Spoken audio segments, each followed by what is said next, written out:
बात, आप हमारे भी बाबा हैं, हमारे भी पितामह हैं, और आप देवताओं का पक्ष क्यों लेते हैं, देवताओं को से ज़्यादा प्रेम क्यों करते हैं?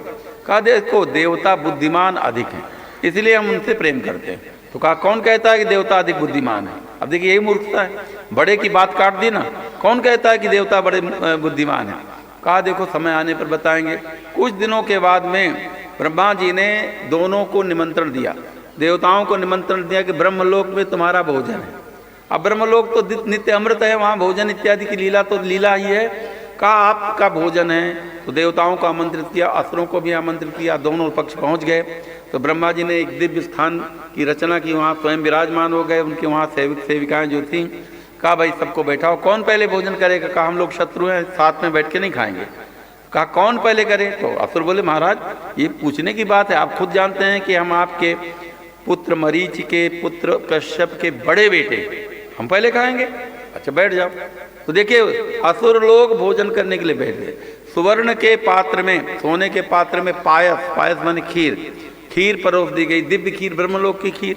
अरे यहीं के खीर में लोग मर मिटते हैं, फिर ब्रह्मलोक की खीर, जिस दिन खीर बनी हो उस दिन लोग कहते हैं खीर, आज खीर खाएंगे खीर। तो जब यहाँ की खीर इतनी अच्छी होती है तो ब्रह्मलोक की खीर कितनी अच्छी अच्छी होगी, जरा विचार करिए। अब बेचारे उनके लार टपकने ही वाली थी, बैठ गए, खाया जाए, आज बूढ़े बाबा ने बढ़िया आयोजन किया है। सज्जनों, ब्रह्मा जी ने कहा अच्छा भोजन तो करो। ब्रह्मा जी ध्यान से सुनना इस कथा को। तो खीर तो नहीं है ये,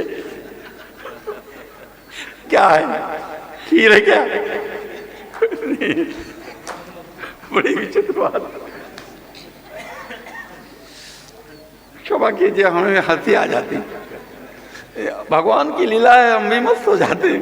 तो हमें लगा कि ब्रह्मलोक की खीर आ गई। तो सज्जनों क्या हुआ कि ब्रह्मा जी ने पात्र सामने पर उसे और रखे हैं, सब बैठे हैं असुर, और कहा कि देखो भोजन तो करो, लेकिन एक समस्या है कि हमारी एक शर्त है, भोजन करो लेकिन कुहनी नहीं मुड़नी चाहिए। अब देखो यहाँ पात्र रखा, थाली यहाँ रखी है, तो थाली से ग्रास उठाओ। अब ग्रास उठाए तो असुर ने कहा महाराज अच्छा देखते हैं, तो उन्होंने ग्रास उठाया, ऐसा कुहनी नहीं मुड़नी, ये नहीं मुड़नी, उठाया ऐसे ऐसे कर ऐसे डाला। अब वो ग्रास खीर का पड़ेगा तो कहीं आंख में पड़े, कहीं नाक पे पड़े, कहीं मुंह में पड़े, तो एक आध दाने गए और नहीं जाए, तो बेचारे खा नहीं पाए, बड़े खींचे, बहुत परेशान हुए। अच्छा कहा ठीक है, कहा हो गया समय, तुम्हारा समय समाप्त, जैसे होता है ना वो आजकल, समय समाप्त हो गया, समय समाप्त हो गया। बैठ गए, उन्होंने प्रक्षालन किया, हाथ मुंह धोए और बैठ जाओ तुम लोग सिंहासन में बैठ जाओ। देवताओं अब तुम्हारी बारी है। देवता लोग बैठे। कहा देखो शर्त वही है, कूनी नहीं मुड़नी चाहिए। तो देवताओं ने पहले ही इंतजाम कर लिया था। देवता जितने लोग थे उन्होंने 2 लाइन बनाई, आगे पीछे आमने सामने बैठ गए। एक देवता ने अपनी थाली से उठा के मुंह सामने वाले को खिलाया और दूसरे ने उसको खिलाया और 2 भर पेट खीर खाई ब्रह्मा जी की। ये है देवताओं की बुद्धिमानी, देव शक्ति, सहकारिता, सहयोग। जो आज हमारे शासन में हमारे जो नेता लोग कह रहे हैं कि सबका सहभाग, सबकी सही, ये बात तो पहले की है। आज ये ब्रह्मलोक से बात चली आई, देवलोक की बात है कि अगर हम परस्पर एक दूसरे का संभावन करते हैं, गीता में यही तो कहा कि सहभाग से सहयज्ञा प्रजा सृष्टवा पुरोवाच प्रजापति अनेन प्रसविष्यदमेश वो तुष्ट काम दुख। तो ऐसे देवताओं को बुद्धिमान सिद्ध हो गए। तब भगवान ने भी असुरों को नाक के फण की ओर लगा दिया और मंथन होने लग गया। सज्जनों, मंथन करने में क्या हुआ कि नीचे से पर्वत धंसने लग गया, मंदराचल पर्वत। तब भगवान ने विलोक के तब क्या किया, तमुत्थितम वीक्ष्य कुलाचलम पुनः समुत्थिता निर्मति तुम तुरा तुरा विलोक्य विघ्नेश विधिम तदेश्वरो दुरंत वीर्यो वितता विसंधि। भगवान ने देखा पर्वत नीचे गिरा जा रहा है, तो पर्वत कच्छप का रूप भगवान ने धारण किया और उस पर्वत को, समय की सीमा में कथा को आगे बढ़ाते हैं, कच्छप को जो है कच्छप रूप धारण किया भगवान ने, कमठाव उतार लिया।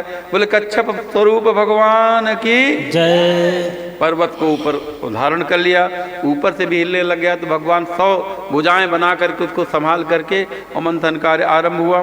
मंथन कार्य जब आरंभ हुआ सज्जनों, सबसे पहले लोग चाह रहे थे अमृत प्राप्त करना, लेकिन सबसे पहले निकला क्या? विष।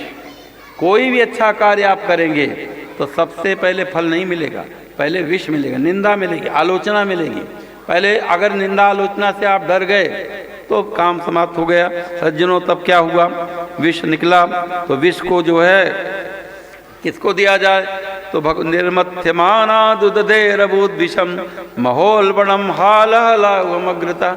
ऐसा विष जिसका नाम हाल हल अथवा हलाहल था, अब उससे सारा संसार जलने लग गया। उस समय भगवान शंकर वहाँ नहीं थे। भगवान शंकर आरंभ में तो थे, लेकिन भगवान शंकर की थोड़ी उपेक्षा की देवताओं ने।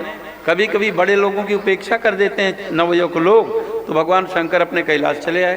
तो जब विष निकला तब सब भगवान भी अंतर्धान हो गए। अब लगा कि ये तो विष सबको नष्ट कर देगा। तब सबको भगवान शंकर का ध्यान आया, सब कैलाश जाकर के गए और कहा, उनकी स्तुति लंबी चौड़ी स्तुति की और कहा, भगवान आप हमको इस विष से बचाइए, आप मृत्युंजय हैं।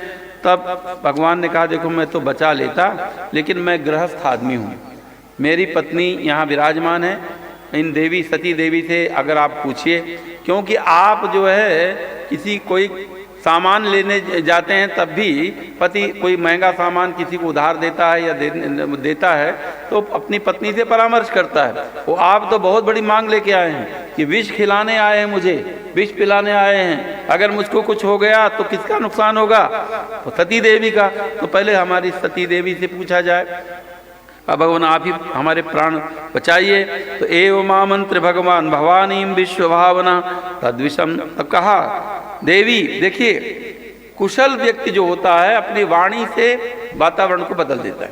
अगर भगवान शंकर ये कहते कि देखो ये देवता जिन्होंने मेरी उपेक्षा कर दी थी और मेरा ध्यान नहीं दिया था, मैं इधर अमृत मंथन के उद्योग से यहाँ चला आया था और अब आए हैं, विष निकला है तो मुझे विष पिलाने आए हैं, हे भवानी तुम कहो मैं विष पी लूं क्या?